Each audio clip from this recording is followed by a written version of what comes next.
Good morning বন্ধুরা, শুভ সকাল। কেমন আছেন? আশা করি ভালোই আছেন। গলাটা একটু ধরে ধরে মতো গেছে, কেন কদিন ধরে খুব ঠান্ডা খাওয়া হয়েছে, ওই জন্য গলাটা যেন মনে হয় বসে বসে গেছে। তো সকালে উঠে একটু দেরি হয়েছে আজকে ঘুম থেকে উঠতে। তো মেয়ে তো পড়াতে চলে গেছে, তো গরম হচ্ছে না কি বলবো, মেয়ে পড়াতে চলে গেছে। আর বর বাজার করে নিয়ে এসে আজকে একটু ঝোল করব, মাছের বাটা মাছের ঝোল, জ্যান্ত মাছের ঝোল আর ভাত। শরীরটা সব মানে ভালো না, ওই জন্য তো দেখি ওদিকে তেল বসিয়ে দিয়ে এসেছি। চায়ের কাপ নিয়ে চলে এসেছি। বিছানার কি অবস্থা, এখনো বিছানাটা গোছানো হয়নি। এই যে সব নামিয়ে রেখেছি, মেয়ে তো চলে গেছে পড়াতে, আর আমি হাতে চায়ের কাপ আর বিস্কুট নিয়ে একটু বসে খাই, বিছানার উপরেই বসে খাই। চাটা উল্টে যাবে না তো, সেটাই ভাবছি। খেয়ে নি, যা গরম হচ্ছে বাবা। এই যে দু ধরনের বিস্কুট, এটা একটা ছিল আর এটা মেরি বিস্কুট নিয়ে চাটা খেয়ে নিই আগে, তারপর আবার সব কাজ বাকি আছে করতে হবে। সকালবেলা একটু চা বিস্কুট হলেই আমার হয়ে যায়, টিফিনটা খুব একটা ভালো লাগে না খেতে। আর আজকে তো মাছের ঝোল হবে, বাটা মাছের ঝোল আর ভাত। 2 পিস বাটা মাছ এনে দিয়ে গেছে, আমি খাই না বাটা মাছ, কাঁটা লাগে বলে খাই না। মেয়েও খুব একটা খায় না, কিন্তু ঝোলটা টেস্ট হবে জ্যান্ত মাছের, ওই জন্যে। চা বিস্কুট খেয়ে নিই, তারপর তো বাটা মাছের ঝোল রান্না হবে।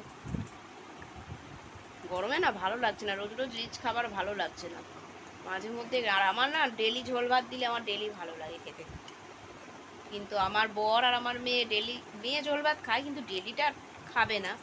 রোজ রোজ ভালো লাগে, ভালো লাগে না। আর আমাকে রোজ দিলে মনে হয় আমার রোজ ভালো লাগে, এরকম অবস্থা।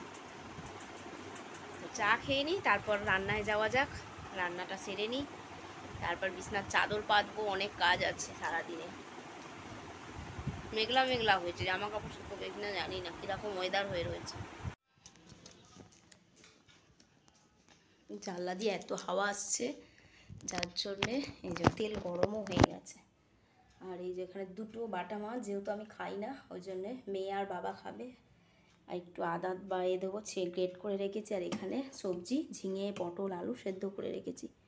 তো বাটা মাছটা হলুদ মাখিয়ে রেখেছিলাম, তেলও গরম হয়ে গেছে, দিয়ে দিই।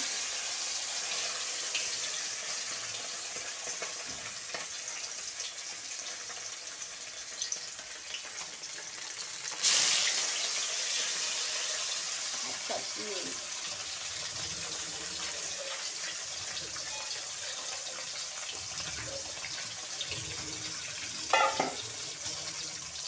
আর এই যে তো ভাতটা একটা ফুট দিয়ে রেখে দিয়েছি। জানলাটা একদম খুলতে পারছি না, কেননা এত হাওয়া দিচ্ছে যে বলার কথা না, প্রচণ্ড হাওয়া দিচ্ছে।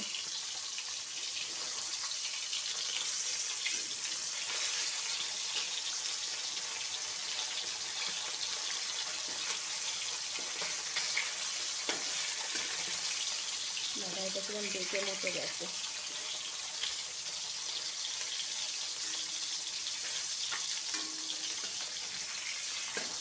দূর বাবা,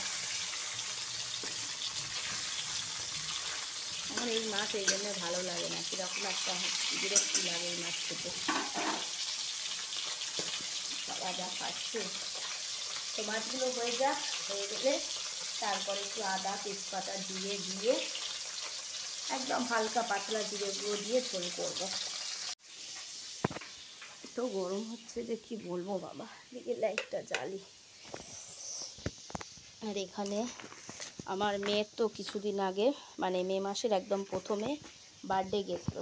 তো দিদির মেয়ে এটা নিজে হাতে তৈরি করে দিয়েছে, খুব সুন্দর হয়েছে, দারুণ হয়েছে। এই যে আমার মেয়েকে দিয়েছে, এখনও টাঙানো হয়নি, তো দেখি আজকে হয়তো টাঙানো হয়ে যাবে। মাছের ঝোল রেডি হয়ে গেছে, এবার আমি নামিয়ে নেবো। তারপর এই যে এখানে একটা ফুট দিয়ে রেখেছিলাম ভাত আর একটা ডিম সেদ্ধ, তো এটা এইদিকে এই বড় গ্যাসের এখানে বসিয়ে দেবো। তো এটা নামিয়ে ফেলি, এক হাতে ক্যামেরা ধরে তো হবে না, তো ক্যামেরাটা অফ করতে হবে। কী রে, জানলা দিয়ে হাওয়া আসছে, পাখা নিভিয়ে দিয়েছে, পাখা এতক্ষণ চলছিল, ঘুম থেকে উঠে পড়েছে, উঠে আর এরমভাবে চুপ করে শুয়ে আছে। দুষ্টু আমার মেয়েটা। হাওয়া দিচ্ছে বাইরে, জানলাটা দিয়ে হাওয়া আসে বলে বলে কি পাখা নিভি দাও। আর ওই যে সেই ফটোটা আমার দিদির আমার মেয়েকে দিয়েছিল জন্মদিনে, তো ওইটা ওইখানে লাগানো হয়েছে, যেন কিরকম একটা অন্ধকার অন্ধকার লাগছে। এই দিকটা লাগালে মনে হয় ভালো হতো, আর লাগানো হয়ে গেছে, কি করা যাবে, যাকে। আর এদিকে আমি, ও তার আগে বলি, এই যে ফ্রিজ খারাপ হয়ে বসে আছে, মানে একটা খারাপ বলতে কি, লাইট জ্বলছে ভেতরে, চালালে চলছে, একটা না টিক টিক টিক টিক করে আওয়াজ হচ্ছে। তো আমার বর পিছন দিকটা ফ্রিজের এই দিকটা ঘুরিয়ে দেখছিল, কিন্তু বুঝতে পারছে না, তো ওই জন্যে সারাতে হবে। ফ্রিজ বন্ধ হয়ে পড়ে আছে, চালাতে পারছি না, অসুবিধে তো হচ্ছে। ফ্রিজে রয়েছে, ডিমটাই রয়েছে, বের করে নিতে হবে। চ্যাট চ্যাট করছে ফ্রিজটা। এই নিচে সব নামিয়ে রেখেছি, আর এখানে একটু রাতের জন্যে রুটি দিয়ে খাওয়ার জন্যে একটু কাবলি ছোলা অল্প করে করে নিচ্ছি রাতে। আর যদি মেয়ে এখন খেয়ে পড়াতে যায় তো যাবে, এখন যদিও একটু আগে উঠলো, ঘুম থেকে উঠে মুখ টুক ধুয়ে, ওটা আর করা হয়নি, ক্যামেরা করা হয়নি, ছাতু খেলো একটু। আর এই যে কাবলি ছোলা সেদ্ধ করে রেখেছি সিটি মেরে, আর এই মশলাটা ভালো করে কষিয়ে নিয়ে তারপর ঢেলে দেবো। আর রুটি তো করবোই, রোজের রুটি রাত্রিরে হবেই। মানে গুমসুনি একটা না গরম রয়েছে, এত গরম হচ্ছে যে বলার কথা না। তো একটু মশলাটা ভালো করে কষানো হয়ে গেলে তারপর ছোলাটা দিয়ে দেবো।